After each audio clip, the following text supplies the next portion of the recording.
दोपहर की गर्म हवा सड़क पर ऐसे लहरा रही थी जैसे माहौल खुद किसी अनहोनी को महसूस कर रहा हो।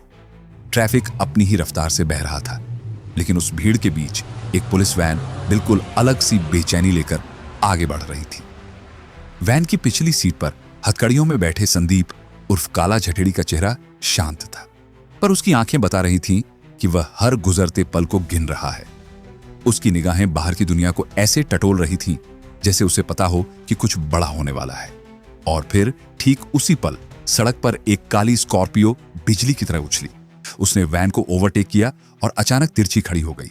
ड्राइवर ने ब्रेक मारा, वैन झटके से रुकी और उससे पहले कि पुलिस वाले समझ पाते कि माजरा क्या है, 4 नकाबपोश दरवाजे खोलकर बाहर कूदे।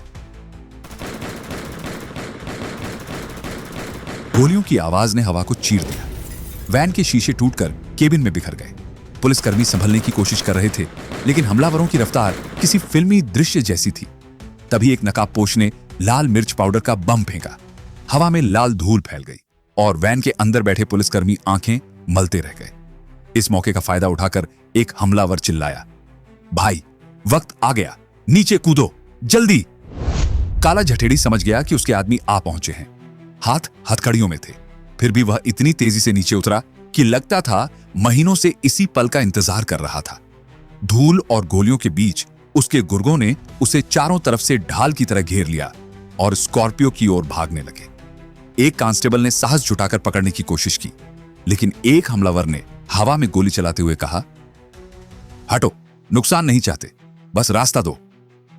कुछ सेकंड में काला झटेड़ी स्कॉर्पियो में बैठ चुका था।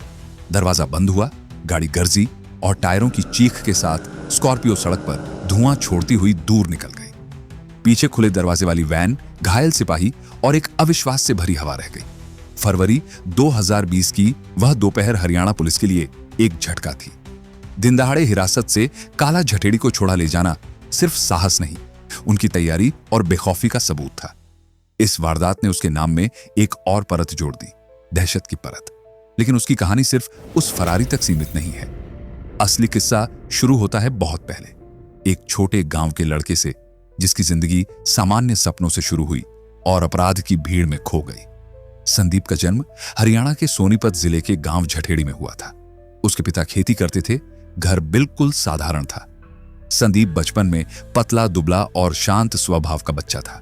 न कोई गुस्सा, न कोई झगड़ालूपन। 10वीं और 12वीं की पढ़ाई पूरी की, फिर कुछ वक्त केबल ऑपरेटर का काम किया। घर वाले उम्मीद करते थे कि लड़का धीरे धीरे संभल जाएगा, जिंदगी बना लेगा।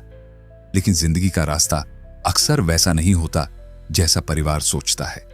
सांवले रंग की वजह से उसे बचपन से काला कहा जाता था और गांव के नाम से झटेड़ी। दोनों मिलकर उसके भविष्य का ऐसा नाम बनाएंगे, कोई सोच भी नहीं सकता था। किशोरावस्था तक सब ठीक था, लेकिन जैसे ही वह जवानी में कदम रखा, संगत बदलने लगी। आसपास के कुछ लड़के जो छोटे मोटे झगड़े और चोरी चकारी करते थे, उन्हीं के साथ वह घूमने लगा। पहली बार उसका नाम जरा बड़े झगड़े में आया, फिर जेब कतरी, फिर मोबाइल छीनने जैसी वारदातें, और फिर आया वह दिन 29 सितंबर 2004। दिल्ली के सिरसपुर इलाके में संदीप ने एक राहगीर का मोबाइल छीनकर भागने की कोशिश की। किस्मत उस दिन उसके साथ नहीं थी। पुलिस ने उसे मौके पर ही पकड़ लिया। यह उसका पहला केस था जो समयपुर बादली थाने में दर्ज हुआ।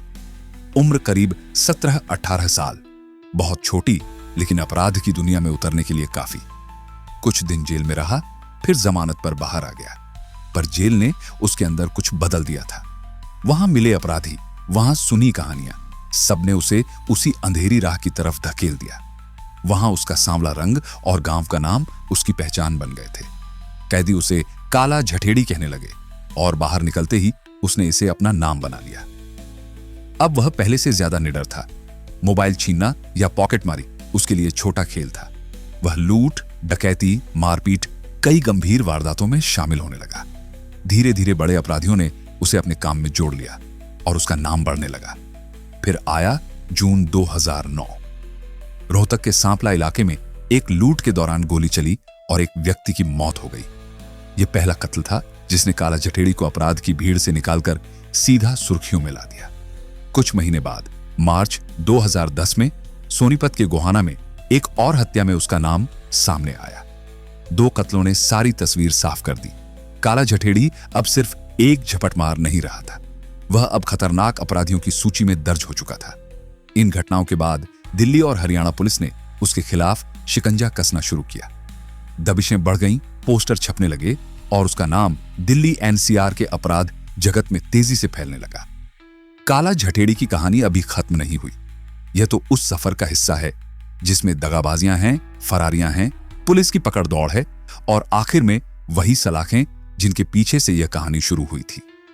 गैंगस्टर दुनिया में अपनी पकड़ मजबूत करने की उसकी चाह वक्त के साथ और तीखी होती जा रही थी।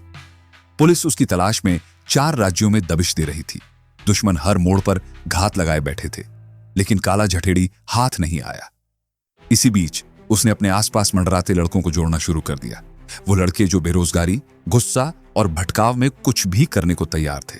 काला जठेड़ी उन्हें सामने बैठा कर कहता, दौलत और नाम चाहिए तो मेरे साथ चलो, डर पीछे छोड़ो, आगे ताकत है। लड़के उसके स्वर में इतना तेज दिखते कि कई तुरंत उसके साथ हो जाते। कुछ ही महीनों में उसने हथियारों का बंदोबस्त कर लिया और उसकी टोली दिल्ली, हरियाणा और राजस्थान तक पहचानी जाने लगी।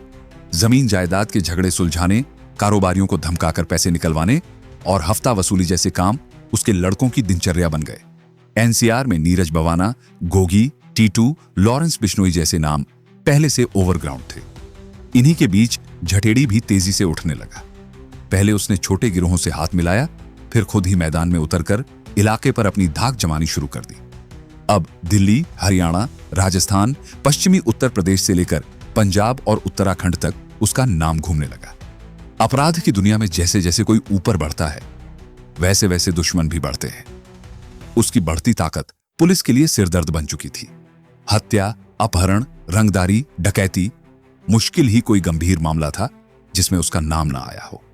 दिल्ली पुलिस की फाइलों में उसके खिलाफ 15 से ज्यादा केस दर्ज थे और बाकी राज्यों के मामले मिलकर यह संख्या 2 दर्जन के पार पहुंच चुकी थी।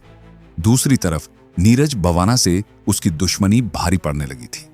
बवाना तिहाड़ जेल से ही अपने लोगों को चला रहा था और एनसीआर पर पूरी पकड़ चाहता था। लेकिन अपराध की दुनिया में सिर्फ दुश्मन नहीं बनते, कुछ रिश्ते मजबूरी और फायदे से भी बनते हैं। यही वजह थी कि काला जठेड़ी की पहचान राजस्थान और पंजाब के कुख्यात नाम लॉरेंस बिश्नोई से हुई। बिश्नोई उससे कहता, उधर मैं देख लूंगा, दिल्ली हरियाणा तुम्हारे हवाले। धीरे धीरे दोनों गैंग एक ही धारा में बहने लगे। बिश्नोई पैसा देता, हथियार जुटाता। काला जठेड़ी अब सिर्फ एक गैंगस्टर नहीं रहा था, वह कई राज्यों में पसरा हुआ एक पूरा सिस्टम बन चुका था। यह गठजोड़ जैसे जैसे मजबूत होता गया, दोनों गैंगों का रुतबा भी उसी तेजी से बढ़ता गया। उत्तर भारत के अपराध जगत में एक नया नाम गूंजने लगा, बिश्नोई जठेड़ी सिंडिकेट। काला जठेड़ी ने उस वक्त अपने आसपास इतने शूटर जोड़ लिए थे कि कहा जाता था उसके इशारे पर सैकड़ों लड़के खड़े हो सकते हैं। कई छोटे गिरोह भी उसकी छत्र छाया में आकर मिल चुके थे। उसके खास लोगों में एक नाम सबसे ज्यादा चर्चित था, काला राणा। खुद कुख्यात अपराधी, कई राज्यों में वांटेड और जठेड़ी का पूरा भरोसेमंद। उस पर उस वक्त 1 लाख का इनाम था और पुलिस से बचने के लिए उसने नकली पासपोर्ट बनवाकर थाईलैंड भागने की भी कोशिश की थी। ऐसे साथियों के बीच खड़ा काला जठेड़ी पुलिस के लिए किसी कांटों भरे मुकुट जैसा हो गया था। कई किस्से तो ऐसे भी सामने आए जहां काला जठेड़ी ने खुद जेल में बैठकर फोन से धमकाया और बाहर मौजूद उसके लड़कों ने उसी वक्त वसूली कर ली। पुलिस अधिकारियों पर दबाव लगातार बढ़ रहा था। अपराध की फाइलों में उसका ग्राफ ऊपर ही जाता दिख रहा था। इसी बीच मई 2021 में एक ऐसी घटना घटी जिसने पूरे देश को चौंका दिया। दिल्ली के छत्रसाल स्टेडियम में ओलंपिक पदक विजेता सुशील कुमार और उसके साथी एक विवाद के दौरान युवा पहलवान सागर धनखड़ और उसके दोस्त सोनू माहौल से भिड़ गए। मारपीट इतनी बड़ी कि सागर की मौत हो गई, जबकि सोनू किसी तरह जान बचाकर निकल गया। जैसे ही पुलिस की जांच आगे बढ़ी, कहानी में अचानक नया मोड़ आया। पता चला कि सोनू माहौल काला जठेड़ी का भांजा है। फिर धीरे धीरे यह भी सामने आया कि सुशील और काला जठेड़ी के बीच जमीन और पैसों को लेकर कुछ पुराना विवाद चल रहा था। कहा गया कि सुशील कुमार को कई बार जठेड़ी की तरफ से धमकियां मिली थी। सुशील ने शायद सोचा होगा कि सागर और सोनू को सबक सिखाकर वह काला जठेड़ी को अपना संदेश दे देगा, लेकिन मामला उलटा पड़ गया। सागर की मौत ने देश भर का ध्यान इस घटना पर खींच लिया और सुशील खुद गिरफ्तार होकर जेल पहुंच गया। पुलिस पूछताछ में सुशील ने साफ कहा, मुझे अपनी जान का खतरा था, मैं काला झटेड़ी से डर गया था। इस एक बयान ने आग में घी डालने का काम किया। मीडिया जोर जोर से बताने लगा कि एक ओलंपिक मेडलिस्ट को भी गैंगस्टर के डर ने अपराध करने पर मजबूर कर दिया। जनता हैरत में थी। एक तरफ सरकार अपराध मिटाने की बातें करती है, दूसरी तरफ देश का हीरो एक गिरोह के नाम से डर रहा था। यह चर्चा हफ्तों तक चलती रही। इस घटना के बाद काला झटेड़ी का नाम अपराध जगत की फाइलों से निकलकर आम लोगों की रोजमर्रा की बातचीत तक पहुंच गया। लोग कहते, यार नाम ही काफी है, सामने आ जाए तो होश उड़ जाते हैं। यह वही दौर था जब काला झटेड़ी खुद भी पुलिस की पकड़ से बचने के लिए लगातार ठिकाने बदल रहा था। कहानी की शुरुआत में जिस घटना का जिक्र आया था, उसकी जड़ दरअसल 2020 की शुरुआत में ही पड़ चुकी थी। हरियाणा पुलिस ने उसे एक पुराने केस में पकड़ लिया था और 2 फरवरी 2020 को गुड़गांव से फरीदाबाद कोर्ट में पेशी के लिए ले जाया गया था। वापसी में हुआ वह हमला उसकी जिंदगी का सबसे बड़ा मोड़ साबित हुआ। जैसे ही उसके लोगों ने वैन पर धावा बोला और उसे छोड़ा ले गए, काला झटेड़ी हवा में घुलते धुएं की तरह गायब हो गया। उसके बाद वह पूरी तरह अंडरग्राउंड चला गया। अफवाहें फैलने लगी। किसी ने कहा नेपाल के रास्ते दुबई भाग गया, कुछ बोले वह मलेशिया में छिपा है। सच बस इतना था कि वह लगातार ठिकाने बदल रहा था और पुलिस की पकड़ से मीलों दूर भाग चुका था। दिल्ली पुलिस की स्पेशल सेल और काउंटर इंटेलिजेंस उसके पीछे लगी थी, लेकिन कोई कहां वह कहां। कहानी साफ फिल्मी हो चुकी थी और जैसे फिल्म में ट्विस्ट आते हैं, उसी तरह मार्च 2021 में दिल्ली के जीटीबी अस्पताल में हुआ एक ऐसा धमाका जिसने सबको हक्का बक्का कर दिया। दोपहर का वक्त था जब अस्पताल की गलियों में अचानक गोलियों की आवाज गूंज उठी। यह दिल्ली पुलिस के लिए किसी झटके से कम नहीं था। हुआ यूं कि काला झटेड़ी के खास आदमी कुलदीप मान, जिसे दुनिया फज्जा के नाम से जानती थी, को पुलिस ने गिरफ्तार कर रखा था। मेडिकल जांच के बहाने पुलिस उसे गुरु तेग बहादुर अस्पताल लेकर आई थी, लेकिन काला झटेड़ी को यह खबर पहले ही मिल चुकी थी। उसने अपने लोगों से कहा था, देखो मौका यही है, फज्जा को आज ही बाहर निकालना है, चूकना मत। अस्पताल के बाहर कुछ गाड़ियां आकर इस तरह रुकी जैसे कोई आधिकारिक टीम पहुंची हो। कई लोग पुलिस की तरह की वर्दी पहने थे और गाड़ियों पर भी पुलिस के स्टिकर लगे थे। एक सिपाही ने उन्हें देखकर पूछा, किस मामले में आए हो? सामने खड़े आदमी ने हल्की मुस्कान के साथ कहा, अंदर से बुलावा आया है, फौरन जाना है। और इसके तुरंत बाद तड़तड़ाहट की आवाजें आई। असली पुलिसकर्मियों पर गोलियां चलने लगी। लोग चीखते हुए गलियारों में इधर उधर भागने लगे। डॉक्टर, मरीज, स्टाफ, किसी को समझ नहीं आया कि अचानक यह तूफान कहां से आ गया। इसी अफरा तफरी में काला झटेड़ी के लोग फज्जा को पुलिस की पकड़ से खींचकर बाहर लाए। फज्जा ने सांस लेते ही कहा, भाई लगा था आज नहीं बच पाऊंगा। उसके आदमी बोले, चल वक्त कम है, गाड़ी तैयार है।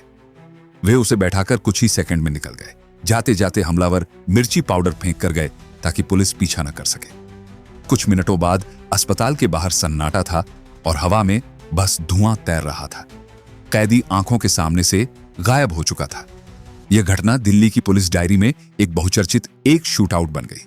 पूरे शहर में नाकेबंदी कर दी गई। दिल्ली से लगे हर राज्य, हरियाणा, राजस्थान, पंजाब, सब जगह अलर्ट जारी हुआ। मीडिया बार बार कह रहा था, जीटीबी अस्पताल शूटआउट का मास्टरमाइंड काला झटेड़ी। लेकिन कहानी का किरदार जितनी तेजी से भागा था, किस्मत उतनी देर साथ नहीं दे सकी। फज्जा जो इतनी मुश्किल से छुड़ाया गया था, वह कुछ ही दिनों में फिर पुलिस के रडार पर आ गया। स्पेशल सेल ने पीछा करते करते उसे घेर लिया और मुठभेड़ में ढेर कर दिया। काला झटेड़ी का एक और करीबी रवि मलिक भी उसी एनकाउंटर में मारा गया। पुलिस लगातार दबाव बढ़ा रही थी और उसके कई साथी एक एक कर या तो गिरफ्तार हो रहे थे या गोलीबारी में खत्म हो रहे थे। लेकिन काला झटेड़ी, वह अब भी कहीं नहीं मिल रहा था। जीटीबी अस्पताल कांड के बाद उसके लिए दिल्ली से लेकर हरियाणा, राजस्थान, पंजाब तक की स्पेशल टीमें तैनात कर दी गईं। हर थाने में उसका पोस्टर लगा था, हर वायरलेस संदेश में उसका नाम गूंजता था। पुलिसकर्मी कहते, यह आदमी जहां होगा ना, खुद को बहुत चालाक समझ रहा होगा। काला झटेड़ी गायब था और पूरा उत्तर भारत उसके नाम से दहल रहा था।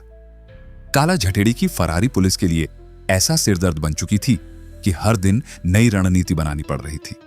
उसके संभावित ठिकानों पर लगातार छापे पड़ते रहे। 6 महीनों में 40 से ज्यादा रेड अलग अलग राज्यों में हो चुकी थी। दिल्ली, हरियाणा, पंजाब, उत्तर प्रदेश, उत्तराखंड, राजस्थान, मध्य प्रदेश, बिहार, हिमाचल, गोवा से लेकर महाराष्ट्र तक जहां भी उसके होने की फुसफुसाहट मिलती, पुलिस उसी वक्त वहां दस्तक दे देती। मगर हर बार नतीजा वही, वो यहां से कुछ घंटे पहले निकला है। कई बार तो पुलिस को रास्ते में ही पता चलता कि वह कुछ मिनट पहले पीछे की गली से भाग निकला। गोवा के एक रिसोर्ट की टिप सबसे पक्की मानी गई थी, पर वहां भी खाली कमरे मिले। ऐसा लगता था मानो जठेड़ी खुद यह खेल खेल रहा हो, बिल्ली और चूहे का खेल, जिसमें वह हर चाल पहले से भांप लेता था। कभी उधर पुलिस के भीतर से आवाज आती, यार ये आदमी हमें चकमा कैसे दे देता है हर बार, और जवाब मिलता, वक्त पर ठिकाना बदल देता है। कोई समझ नहीं पाता। पुलिस ने एड़ी चोटी का जोर लगा दिया था। एक समय तो लॉरेंस बिश्नोई को रिमांड पर लेकर पूछताछ भी की गई। बिश्नोई उस वक्त जेल में था। पुलिस को उम्मीद थी कि उसके जरिए जठेड़ी के ठिकाने का कुछ सुराग मिल जाएगा। लॉरेंस ने कुछ जगहों के नाम भी बताए, लेकिन चालाक जठेड़ी शायद बहुत पहले ही ठिकाने बदल चुका था, या उसे भनक लग गई थी कि पुलिस उसके पीछे उसी तर्ज पर चल रही है। आखिर वह सुबह भी आ गई जिसका महीनों से इंतजार था। जुलाई 2021 की एक तपती सुबह दिल्ली पुलिस की स्पेशल सेल को एक मजबूत और भरोसेमंद जानकारी मिली। काला जठेड़ी अपनी प्रेमिका अनुराधा के साथ उत्तर प्रदेश के सहारनपुर में एक परिचित के फार्म हाउस में छिपा है। इस बार पुलिस ने गलती की कोई गुंजाइश नहीं छोड़ी। अफसरों ने कहा, आज ये हाथ से फिसला तो महीनों की मेहनत बेकार हो जाएगी।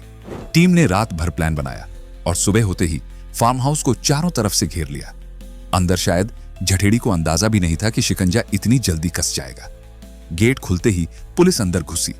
जठेड़ी कुछ पल के लिए घबरा गया, बोला, इतनी जल्दी कैसे? लेकिन वक्त उसके हाथ से निकल चुका था। बिना एक भी गोली चले देश के सबसे मोस्ट वांटेड गैंगस्टरों में से एक को गिरफ्तार कर लिया गया। गिरफ्तारी के वक्त वह पूरी कोशिश कर चुका था खुद को छिपाने की। लंबे बाल, घनी दाढ़ी, बदला हुआ पहनावा, पर पुलिस ने तुरंत पहचान लिया। कोई छल कब तक काम आता? 7 लाख इनामी इस अपराधी के पकड़े जाने की खबर से दिल्ली, हरियाणा और राजस्थान की पुलिस ने राहत की सांस ली। उस पर वर्षों से चढ़ता दबाव आखिर उतर गया था। उसके साथ पकड़ी गई अनुराधा चौधरी भी किसी फिल्मी किरदार से कम नहीं थी। राजस्थान की रहने वाली यह महिला अनुराधा उर्फ मैडम मिस कई अपराधों में वांछित थी और अपराध जगत में लेडी डॉन के नाम से जानी जाती थी। काला जठेड़ी के लिए वह सिर्फ प्रेमिका नहीं बल्कि गैंग की अहम सदस्य भी थी। दोनों को दिल्ली लाया गया और दिल्ली पुलिस ने काला जठेड़ी पर मकौका MCOCCA जैसी सख्त धारा लगा दी ताकि वह आसानी से जमानत पर बाहर ना आ सके और उसके गैंग की कमर टूट जाए। काला जठेड़ी की फरारी खत्म हो चुकी थी। उसके खिलाफ दिल्ली, हरियाणा, पंजाब, राजस्थान और उत्तर प्रदेश में 30 से 40 तक गंभीर मुकदमे दर्ज थे। प्रेस कॉन्फ्रेंस में पुलिस ने बताया कि कैसे 6 महीनों तक 12 राज्यों में भाग दौड़कर यह गिरफ्तारी संभव हुई। सारी जगह पर हमारी टीम इसके पीछे पीछे, या बल्कि मैं कहूँ उन टेक्निकल गैस एस्टिमेट्स के पीछे पीछे लगी रही और अंततोगत्वा कल दोपहर बाद इसको सहारनपुर से गिरफ्तार किया गया। इसी दौरान यह भी सामने आया कि अनुराधा और जठेड़ी फरारी के दिनों में एक दूसरे के करीब आ गए थे। लॉरेंस बिश्नोई जैसे कुख्यात नाम भी उनकी मदद कर रहे थे। यहां तक कि कहा गया कि काला जठेड़ी दुबई और मलेशिया में बैठकर भी फोन के जरिए भारत में अपने गिरोह को चलाता रहा था। और यहीं से उसकी कहानी में एक नई परत जुड़ती है, उसकी प्रेम कहानी, जो अपराध की दुनिया के बीच पनपी और जिसने उसकी जिंदगी को एक अलग मोड़ दे दिया। काला जठेड़ी की फरारी पुलिस के लिए किसी अंतहीन सपने की तरह बन चुकी थी। देश के आधे नक्शे पर पुलिस उसकी छाया ढूंढ रही थी, लेकिन हर बार होता वही, जैसे वो कोई भूत हो जो हाथ आते आते हवा में घुल जाता था। अफसरों ने मीटिंग में साफ कहा, आज अगर ये हाथ से निकला तो फिर महीनों का खेल बर्बाद हो जाएगा। कोई चूक नहीं चाहिए। सुबह सुबह फार्म हाउस के चारों तरफ जाल बिछा दिया गया। अंदर जठेड़ी शायद मगरूर था कि अब तक पुलिस उसे पकड़ नहीं पाई, लेकिन यह उसका आखिरी निश्चिंत पल था। गेट खुलते ही हथियारबंद कमांडो अंदर दौड़े। जठेड़ी चौंक कर उठा और इतना ही कह पाया, अरे ये कैसे? मगर वक्त अब उसके साथ नहीं था। कुछ ही सेकंड में उसे काबू कर लिया गया। एक भी गोली नहीं चली, ना कोई भगदड़, ना कोई ड्रामा, बस ठंडी, सटीक और सोची समझी कार्यवाही। काला जठेड़ी गिरफ्तार हो चुका था। वही आदमी जिस पर 7 लाख का इनाम था, जिसका नाम सुनकर कई राज्यों की पुलिस अलर्ट पर आ जाती थी, अब हथकड़ी पहनकर खड़ा था। फार्म हाउस में उसके बगल में खड़ी थी अनुराधा चौधरी। नीली जीन्स, काला टॉप और चेहरे पर वही तेज जिससे उसके नाम लेडी डॉन की पहचान बनी थी। एक कमांडो ने उसे देखकर धीमी आवाज में कहा, मैडम, मिस भी मिल गई आज। दिलचस्प जोड़ी है। दोनों को दिल्ली लाया गया और दिल्ली पुलिस ने जठेड़ी पर मकौका जैसी कठोर धारा लगा दी ताकि जमानत का कोई रास्ता न बचे और गैंग की कमर टूट जाए। फरारी का अध्याय खत्म हो चुका था। कैद की एक नई कहानी शुरू होने वाली थी। अपराध और गोलियों से भरी उस दुनिया में जहां भरोसे की उम्र कुछ घंटों की होती है, वहीं काला जठेड़ी की जिंदगी में एक अनहोनी सी दस्तक हुई, प्यार की। पुलिस ने जिस महिला को उसके साथ पकड़ा था उसी का नाम था अनुराधा चौधरी। सहारनपुर के उस फार्म हाउस में दोनों साथ मिले थे, पर दोनों की कहानी उसे कहीं पहले शुरू होकर कहीं और ही मोड़ ले चुकी थी। अनुराधा राजस्थान की रहने वाली थी और उसका अतीत भी किसी फिल्म की पटकथा जैसा रोमांचक था। वह कभी कुख्यात गैंगस्टर आनंदपाल सिंह की बेहद भरोसेमंद साथी रही थी। 2017 में आनंदपाल का एनकाउंटर हुआ और उसके बाद हालात बदले। अनुराधा ने अपने रास्ते नए सिरे से बनाने शुरू किए और धीरे धीरे ऐसी दुनिया में कदम रखा जहां लोग उसे रिवॉल्वर रानी, लेडी डॉन, मैडम मिस कई नामों से जानने लगे। बंदूकें चलाना, AK-47 संभालना, डर के बिना फैसले करना उसके लिए रोजमर्रा की बात थी। काला जठेड़ी और अनुराधा की पहली मुलाकात भी किसी सीक्रेट ऑपरेशन जैसी थी।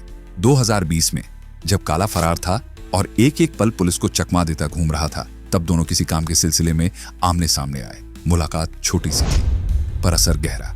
शायद दोनों को एक दूसरे की आंखों में वही बेचैनी, वही खतरे की महक, वही आजादी की भूख दिख गई थी। काला जठेड़ी ने बाद में अपने एक साथी से कहा था, ये लड़की अलग है, डर नहीं है इसके अंदर, बातों में भी आग है। साथी ने हंसकर जवाब दिया था, भाई इसको कम मत समझना, ये अकेली दो गिरोह संभाल सकती है। अनुराधा पढ़ी लिखी थी, कंप्यूटर एप्लीकेशन में ग्रेजुएशन, अंग्रेजी पर अच्छी पकड़। काला जठेड़ी अक्सर मजाक में कहता, तेरी अंग्रेजी सुनकर लगता है मैं पूरा गोलीकांड छोड़कर कॉलेज में एडमिशन ले लूं। अनुराधा हंसकर जवाब देती, एडमिशन नहीं मिलेगा, तुम तो पहले दिन गेट पर ही झगड़ा कर लोगे। दोनों साथ साथ छुपते, ठिकाने बदलते और एक दूसरे को बचाते। यही सफर धीरे धीरे साझेदारी से आगे बढ़कर मोहब्बत में बदल गया। दो मोस्ट वांटेड, दो बागी, जिनकी जिंदगी भागते दौड़ते कट रही थी, लेकिन भागने के उस दौर में ही वे सबसे करीब आ गए। जुलाई 2021 में सहारनपुर में गिरफ्तारी हुई। काला जेल गया। अनुराधा कुछ समय बाद जमानत पर बाहर आ गई, लेकिन रिश्ता वहीं का वहीं रहा, बल्कि और मजबूत हो गया। लोग कहते हैं कि लॉरेंस बिश्नोई, जो काला जठेड़ी का सबसे भरोसेमंद यार था, वही दोनों की मुलाकात कराने में भी मदद करता रहा। जेलों में बंद होने के बावजूद जुगाड़ हमेशा कहीं ना कहीं मौजूद था। कई बार अलग अलग जेलों में बंद रहते हुए भी बिश्नोई के लोगों ने ऐसी व्यवस्था की कि दोनों चोरी छिपे मिल सकें। अनुराधा ने एक बार अपनी सहेली से कहा था, वो चाहे जैसा भी हो पर मेरे लिए खड़ा रहता है। ऐसा आदमी जिंदगी में बार बार नहीं मिलता। उधर जेल की चारदीवारी में बैठे काला जठेड़ी ने भी अपने साथियों से कहा, इसके बिना मेरी जिंदगी में कुछ नहीं बचा, जो होगा इसके साथ ही होगा। आखिरकार दोनों ने फैसला किया, शादी करेंगे, भले ही एक जेल में बंद हो और दूसरा जमानत पर बाहर, पर मोहब्बत को दीवारें रोक नहीं सकती। 2024 की शुरुआत में काला जठेड़ी ने दिल्ली के अदालत में एक अर्जी दी, उसे शादी के लिए पैरोल दी जाए। संविधान के अनुच्छेद 21 का हवाला देते हुए कहा गया कि 21 एक कैदी भी अपना वैवाहिक अधिकार रखता है। लंबी बहस चली, कई नजरिए सुने गए और अंततः अदालत ने सीमित समय के लिए कस्टडी पैरोल मंजूर कर ली। 12 मार्च 2024 को दिल्ली के द्वारका इलाके में एक बैंक्वेट हॉल को किसी किले की तरह घेर लिया गया। सुबह 10 बजे से शाम 4 बजे तक का वक्त तय हुआ था। तिहाड़ जेल से काला जठेड़ी सफेद कुर्ता पायजामा और बैंगनी सदरी पहनकर निकला। हथियारबंद कमांडो उसके चारों तरफ दीवार बनकर चल रहे थे। द्वारका सेक्टर 3 के संतोष गार्डन बैंक्वेट के बाहर 200 से ज्यादा पुलिसकर्मी, स्नाइपर, कमांडो और स्पेशल फोर्स तैनात थे। हॉल के अंदर मंच सज चुका था। कुछ ही देर बाद अनुराधा लाल साड़ी में दुल्हन बनकर पहुंची। पुलिस उसे भी खास सुरक्षा के बीच लाई थी।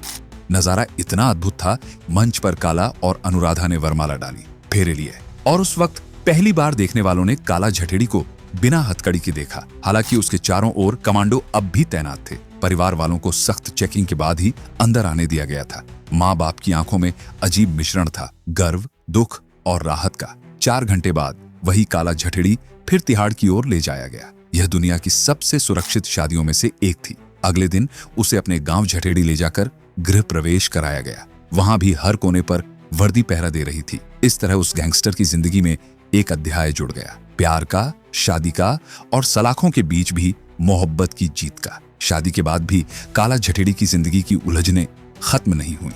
तिहाड़ की ऊंची दीवारों के पीछे वह एक बार फिर उसी अंधेरी दुनिया का कैदी बन गया था, जहां वक्त धीरे धीरे चलता है, लेकिन ख्यालें तेज भागती रहती हैं। अदालतें, केस, तारीखें, एफआईआर, सबकी फाइलें उसके सामने खुलने लगी। दिल्ली, हरियाणा, राजस्थान, पंजाब और उत्तर प्रदेश, इन सबको जोड़ें तो 30 से 40 भारी भरकम केस उसके सिर पर लदे थे। कभी कभी रात को वह खुद से यही कहता, जिंदगी ने क्या क्या रंग दिखा दिए। गोली बंदूक से निकली कहानी अब अदालतों के कागजों में अटकी है। उधर पुलिस का शिकंजा भी कसता जा रहा था। सरकार उसकी काली कमाई को खत्म करने में लगी थी। जब्ती की नोटिसें एक के बाद एक आती रहीं। साथियों की गिरफ्तारी जारी थी। कुछ पुलिस की पकड़ में आए, कुछ गैंगवार में गिर गए। काला झठेड़ी भले सलाखों के पीछे था, पर उसके नाम से जुड़े किस्से गलियों में आज भी घूमते थे, कभी सच, कभी अफसानों की तरह उड़ते हुए। फिर आया वह मोड़ जिसने सभी को हैरान कर दिया। जून 2025 में खबर फैली कि काला झठेड़ी ने अदालत से आईवीएफ की अनुमति मांगी है ताकि वह अनुराधा के साथ संतान पैदा कर सके। अदालत में उसकी अपील पढ़कर कई लोग दंग रह गए। कैदी, गैंगस्टर, मोस्ट वांटेड और अब पिता बनने की ख्वाहिश। उसने अदालत में कहा, हमने बहुत गलतियां की हैं, पर खानदान का पेड़ जिंदा रखना भी जरूरी है। लोगों की सांस अटक गई। कुछ बोले, ये कैसी रियायत है? कुछ ने कहा, अरे इंसान है, उसकी भी जिंदगी है। बहसें चली और अंत में अदालत ने उसकी गुजारिश मान ली। डॉक्टरों की एक टीम तिहाड़ जेल भेजी गई। सुरक्षा घेरे के अंदर ही पूरा मेडिकल प्रोसेस किया गया और काला झठेड़ी का स्पर्म आईवीएफ के लिए लिया गया ताकि बाहर अनुराधा उपचार करा सके। उस दिन खुद काला ने धीमी आवाज में कहा था, शायद अब जिंदगी को नया मोड़ देना चाहिए। किसी ने सोचा नहीं था कि अच्छे बुरे के बीच उलझा यह आदमी अपनी वंश वृद्धि के बारे में इस तरह सोचते हुए नजर आएगा। लेकिन इसी बीच उसका अतीत उसके सामने किसी फिल्म की तरह बार बार आ खड़ा होता। दोस्तियों के पन्ने, लॉरेंस बिश्नोई जैसा यार, दुश्मनी की आग, नीरज बवाना जैसा प्रतिद्वंदी, रोमांस, अनुराधा जैसी लेडी डॉन का प्यार और रक्त रंजित किस्से, दर्जनों एनकाउंटर और कत्ल। काला झठेड़ी की दास्तान ऐसी थी जिसमें हर मोड़ पर रोमांच था, खौफ था और कभी कभी एक अजीब सी इंसानी कमजोरी भी। अब तिहाड़ जेल के एक छोटे से कमरे में बैठा काला झठेड़ी अक्सर अपनी पुरानी तस्वीरें देखता था। कभी बंदूक ताने हुए नौजवान की फोटो, कभी शादी के मंडप में अनुराधा संग खींची तस्वीर, कभी अखबार की सुर्खियों में छपा अपना नाम। इतना कुछ देख लेने के बाद भी उसके चेहरे पर हल्की सी मुस्कान आती और आंखें जैसे कहती, जिंदगी ने अजीब तमाशा दिखाया है। अब उसका भविष्य अदालत के फैसलों और कानून की राहों में टंगा है। कुछ कहते हैं उसे उम्र कैद मिलेगी, कुछ कहते हैं सजा और भी भारी होगी। लेकिन एक बात तय है, काला झठेड़ी की कहानी अब भी खत्म नहीं हुई। उसका क्लाइमैक्स आने वाला वक्त ही लिखेगा। पर उसके किस्से, वे अभी भी जिंदा हैं, गलियों में, चाय की दुकानों में, सोशल मीडिया पर और उन लोगों की बातचीत में जो इश्क, गोलियां और किस्मत से खेलते इस आदमी को एक लीजेंड की तरह सुनाते हैं।